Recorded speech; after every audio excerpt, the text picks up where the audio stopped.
Shalom Bapak Ibu Saudara kasih dalam Tuhan, apa kabarnya? Jumpa lagi bersama saya, Pastor Indra Sigarlaki. Video kali ini saya mau membahas tentang kerasukan setan.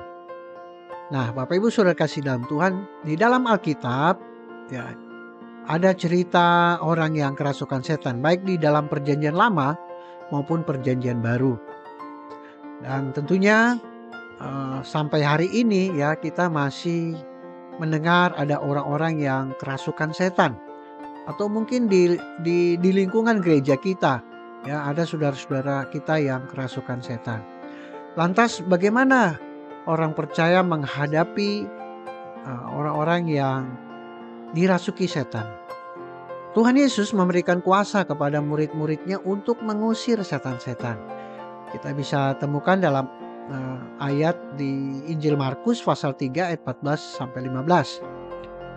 Ia menetapkan 12 orang untuk menyertai dia dan untuk diutusnya memberitakan Injil, dan diberinya kuasa untuk mengusir setan. Jadi Tuhan Yesus menetapkan 12 orang di sini adalah muridnya ya, untuk menyertai Tuhan Yesus dalam pelayanannya. Dan mereka diutus ke kota-kota, desa-desa untuk memberitakan Injil. Dan Tuhan Yesus pun memberikan mereka kuasa untuk mengusir setan. Nah, kita juga bisa temukan dalam Markus 16 ayat 17 di mana sebelum Tuhan Yesus naik ke surga, ia berfirman, "Tanda-tanda ini akan menyertai orang-orang yang percaya. Mereka akan mengusir setan-setan demi namaku." Jadi setelah kenaikan Tuhan Yesus ke surga, ada kuasa yang diberikan oleh Tuhan Yesus kepada orang-orang percaya, yaitu kuasa mengusir setan-setan demi namanya, dalam nama Tuhan Yesus tentunya. Nah, sudah kasih dalam Tuhan, tentunya kita sebagai murid Tuhan Yesus, kita diberi kuasa yang sama ya untuk dapat mengusir setan-setan. Namun, banyak pendeta atau hamba-hamba Tuhan yang tidak dapat membedakan mana yang kerasukan setan dan mana orang yang mengalami gangguan jiwa. Ya, seperti stres, depresi, atau gangguan jiwa skizofrenia. Nah, berikut saya akan sampaikan ada 10 cara untuk membedakan orang yang kerasukan setan dan orang yang mengalami gangguan kejiwaan. Nah, tentunya sebelum saya membahas lebih lanjut, satu persatu apa perbedaannya, saudara yang belum subscribe atau like konten video ini, tolong di subscribe dan di like ya, agar saya lebih semangat lagi membagikan video-video yang memberkati saudara. Nah, yang pertama, apa perbedaannya? Kita dapat membedakan seseorang yang kerasukan setan dan yang mengalami gangguan jiwa. Yang pertama, kita bisa membedakannya dari latar belakang dan sebab musababnya. Orang yang kerasukan setan biasanya terjadi secara tiba-tiba, yaitu ketika setan atau roh jahat merasuk seseorang secara tiba-tiba. Nah, orang yang dirasuki tiba-tiba ini oleh roh jahat umumnya pernah bergaul dengan setan, roh jahat, atau pernah meminta jasa dukun untuk suatu urusan ya. Dan orang tersebut adalah orang yang sangat percaya pada tahayul.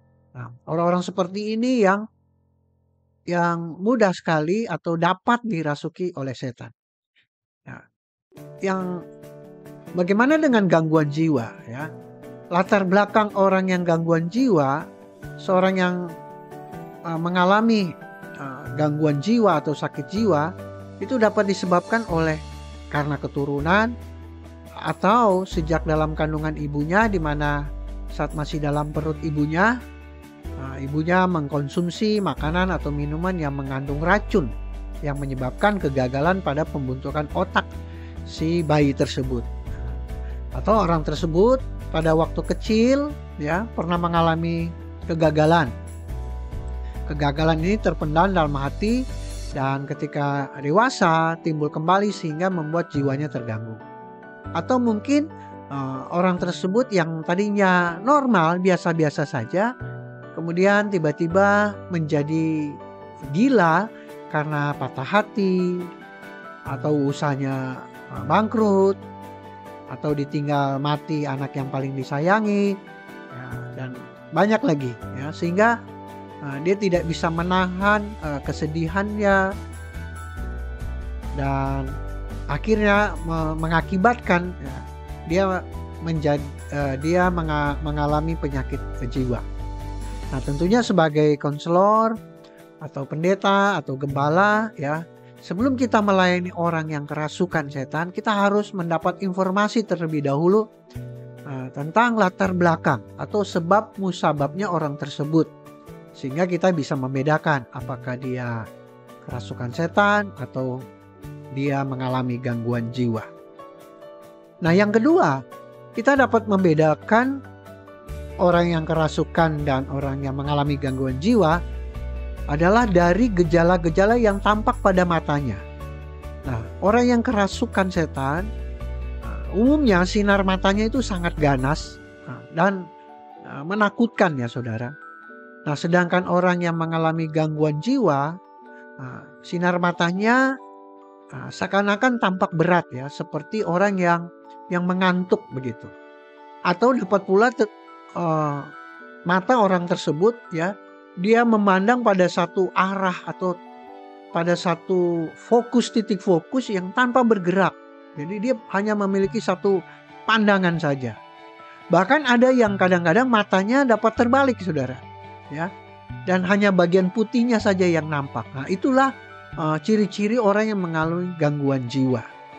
Jadi sebagai konselor atau pendeta atau siapapun kita sebagai gembala kah ya, sebelum kita melayani orang yang kerasukan ya, kita harus melihat dari sinar matanya. Apakah dia sinar matanya ganas dan menakutkan ya, itu adalah ciri-ciri orang yang kerasukan. Tetapi kalau matanya seperti mengantuk begitu, nampaknya matanya berat, atau pandangannya hanya tertuju pada satu arah, atau mungkin ada yang bola matanya ya tidak nampak, hanya putihnya saja karena terbalik. Nah, itu ciri-ciri orang yang gangguan jiwa. Nah, yang ketiga, kita dapat membedakan orang yang kerasukan setan dan orang yang gangguan jiwa dari tingkah laku. Nah, orang yang kerasukan setan, tingkah lakunya sangat aneh ya, gerak-geriknya menakutkan orang lain. Ada kalanya sama sekali tidak memiliki perasaan malu ya, seperti ketika dia tidak mengenakan pakaian, dia tidak merasa malu. Seperti contoh dalam Alkitab, orang yang kerasukan di Gerasa. Nah, ciri-ciri orang yang gangguan jiwa, tingkah laku orang gangguan jiwa biasanya aneh ya, dan abnormal. Ada yang banyak bergerak, namun sama sekali tidak mempunyai arti ya. Dia bergeraknya aneh, abnormal, tapi gerakannya tidak memiliki makna tertentu. Ya, kadang sebentar tertawa dan sebentar menangis ya. Suka berlari-lari ke sana kemari ya. Dan ada yang tidak dapat diam, bahkan ada pula yang hanya berdiam diri. Nah, itu ciri-ciri tingkah laku dari orang yang mengalami gangguan jiwa. Jadi sekali lagi sebagai konselor atau pendeta atau gembala ya, sebelum kita melayani, kita juga harus dapat membedakan dari tingkah laku dari orang tersebut yang akan kita layani ya, apakah dia kerasukan atau mengalami gangguan jiwa. Nah, yang keempat, kita dapat membedakan orang yang kerasukan setan dan gangguan jiwa dari tindakan yang membahayakan. Nah, orang yang kerasukan setan kebanyakan dari mereka menyakiti diri sendiri dan mereka dapat memukul orang lain ya, membahayakan orang lain. Jadi menyakiti diri sendiri dan mereka dapat memukul orang lain. Sedangkan orang yang gangguan jiwa ya, tindakan yang membahayakan jika gangguan jiwanya masih ringan ya, penderita ini dia tidak memakai kekerasan atau memukul orang lain. Tapi kalau yang penyakit jiwanya sangat serius, penderita akan memakai kekerasan dan ia dapat saja memukul orang. Bahkan dapat pula mengancam jiwa orang lain. Jadi itu ya saudara, kita dapat membedakan orang yang kerasukan dan gangguan jiwa dari tindakan yang membahayakan. Jadi itu yang harus kita perhatikan. Dan yang kelima, kita dapat membedakan orang yang kerasukan dan gangguan jiwa dari kekuatan yang supranatural, ya, kekuatan yang luar biasa, kekuatan yang di luar dari umumnya manusia biasa. Nah, orang yang kerasukan setan, kekuatannya sangat luar biasa, sehingga tidak dapat ditaklukkan atau dikuasai. Kalau dia dirantai, dia dapat memutuskan rantainya, ya.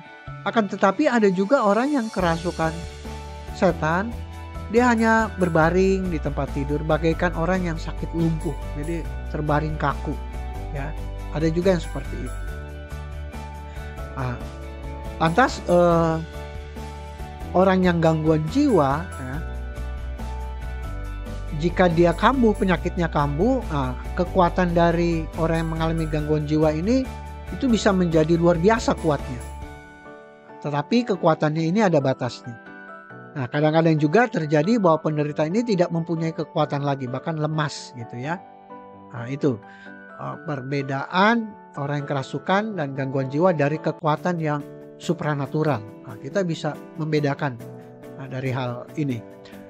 Selanjutnya yang keenam, kita dapat membedakan orang yang kerasukan dan gangguan jiwa dari pikiran dan ingatannya. Nah, orang yang kerasukan masih mempunyai ingatan, saudara. Bahkan pada saat ia dirasuk setan, ia mempunyai ingatan atau insting yang luar biasa. Bahkan pada saat itu dia dapat meramal mengenai hal-hal yang akan terjadi. Dan ia juga dapat mengetahui rahasia orang lain. Ya, itu orang yang kerasukan. Sedangkan orang yang gangguan jiwa, ya, orang yang sakit jiwa ini ingatannya mungkin sama sekali hilang. Bahkan dia orang yang suka bingung-bingung dan tidak tahu apapun.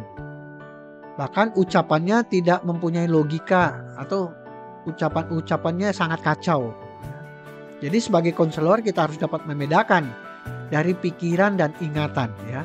Kita dapat menanyakan beberapa hal kepada orang tersebut, ya, untuk mengetahui apakah ia mengingat suatu hal atau tidak.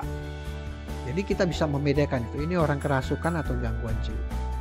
Nah, yang ketujuh yang harus kita perlu ketahui, ya, kita dapat membedakan orang yang kerasukan dan gangguan jiwa dari kepribadian yang ganda. Orang yang dirasuk setan merasa seolah-olah memiliki dua pribadi, yaitu yang satu di luar dan yang lain di dalam. Nah, yang di luar adalah pribadi yang sesungguhnya dan yang di dalam adalah si iblis tentunya. Nah, pada waktu kita bertanya sesuatu kepadanya, maka yang menjawab, ya, biasanya bukan orang itu sendiri, melainkan jawaban itu berasal dari setan, suara yang dari dalam. Jadi suaranya terdengar berbeda, bukan seperti suara dari orang itu tersebut, ya. Nah, karena suara itu adalah suara iblis yang berseru dan kadang-kadang terdengar sangat mengerikan. Nah, yang gangguan jiwa, nah, orang yang menderita gangguan jiwa khususnya yang skizofrenia, nah, dia punya kepribadian yang dua pribadi yang sangat berlainan, ya. Yang seakan-akan pribadinya itu terbelah dua, jadi memang sangat berbeda. Nah, itu yang ketujuh. Yang kedelapan, ya, kita bisa dapat membedakan orang yang kerasukan setan dan gangguan jiwa dari bahasanya. Nah, seorang yang kerasukan setan, meskipun sebelumnya belum pernah belajar bahasa asing, mereka itu dapat tiba-tiba berbahasa asing, bahkan bisa bahasa daerah. Bahkan ada suatu peristiwa, ya, seorang yang dirasuk setan, dia dapat mengucapkan 25 macam bahasa. Bahkan apabila ia seorang laki-laki, ia dapat bersuara seperti wanita, ya.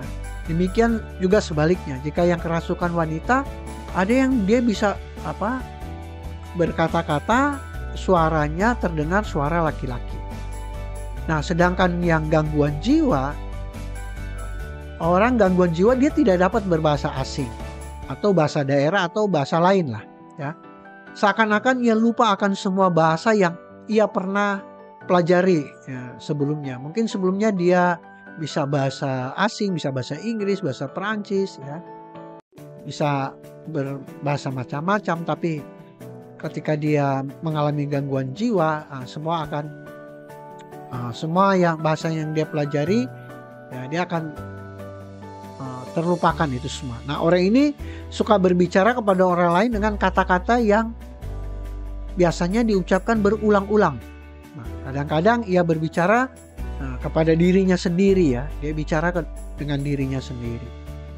Nah, yang kesembilan, saudara, kita dapat membedakan orang yang kerasukan setan dan gangguan jiwa dari pendengarannya. Nah, seorang yang kerasukan setan seakan-akan mendengar suara yang mengancam dirinya. Nah, suara itu terang-terangan mengatakan bahwa ia tidak boleh percaya kepada Tuhan dan agar ia menolak orang yang hendak menolong dia. Jadi seolah-olah dia mendengar bahwa wah, kamu tidak boleh percaya kepada Tuhan. Sedangkan orang yang gangguan jiwa, penderita gangguan jiwa, seakan-akan selalu mendengar suara yang aneh-aneh, ya, suara yang bukan-bukan. Yang suara itu seakan-akan memerintahnya untuk berbuat hal-hal yang aneh-aneh. Itu. Nah, yang terakhir, kita dapat membedakan orang yang kerasukan dan orang yang gangguan jiwa dari komunikasi tanya jawab. Ya. Apabila kita bertanya, ya, kepada orang yang kerasukan, apakah engkau percaya Tuhan Yesus adalah anak Allah? Nah, maka seorang yang kerasukan setan dengan segera dia akan melawan kita. Jika kita suruh menyebut nama Yesus, ya, dia tidak mau. Ya, bahkan dia dapat menggertakkan gigi, mengolok-olok, ya, nama Tuhan Yesus, atau dia menghujat nama Tuhan Yesus. Tetapi orang yang gangguan jiwa, apabila kita bertanya, apakah engkau percaya Tuhan Yesus adalah anak Allah? Apakah engkau percaya darah Yesus dapat menyelamatkan engkau? Maka penderita mungkin dia awalnya menjawab, ia mau, ya, ia percaya Tuhan Yesus. Namun tidak lama kemudian ia bisa menjawab bahwa ia tidak mau, ya, dia tidak tahu, atau mungkin dia hanya tertawa saja. Nah, itu ciri orang yang mengalami gangguan jiwa. Nah, jadi saudara kasih dalam Tuhan, ada 10 hal yang 10 perbedaan orang kerasukan setan dengan orang yang mengalami gangguan jiwa yang harus kita ketahui. Yang pertama, kita bisa membedakan dari latar belakang dan sebab musababnya. Yang kedua, kita dapat membedakan dari gejala-gejala yang tampak dari matanya. Ketiga, kita dapat membedakan dari tingkah lakunya. Keempat, kita dapat membedakan dari tindakan yang membahayakan. Kelima, kita dapat membedakan dari kekuatan yang supranatural. Keenam, kita dapat membedakan dari pikiran dan ingatannya. Ketujuh, kita dapat membedakan dari kepribadian yang ganda. Kedelapan, kita dapat membedakan dari bahasanya. 9, kita dapat membedakan dari pendengarannya. Dan yang ke-10, kita dapat membedakan dari tanya jawab. Supaya kasih dalam Tuhan, demikian video saya ini tentang 10 perbedaan kerasukan setan dan gangguan jiwa yang Anda harus tahu. Semoga Anda diberkati. Sekali lagi yang sudah nonton, tolong diklik tombol subscribe dan diklik tombol like-nya. Tuhan Yesus memberkati. Shalom.